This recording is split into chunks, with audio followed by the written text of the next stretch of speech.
Today, let's look at the processing machine for drilling molds. Custom drilling molds were generally divided into two types. One is cast leather mold drilling. One is metal drilling. Cast leather mold is generally longer. Our custom are generally 1.5 meter to 2 meters or even 3 meters. But the process is relatively simple because you only want 2 templates. Today, we are looking at metal mold drilling hole. High precision requirements because there are 3 bores. One of the bottom plates need to be heat treated. After heat treat, the product size will be deformed.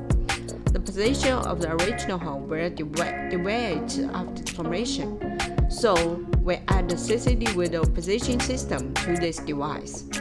This is an industry camera. The industry camera will scan the deformed template holes.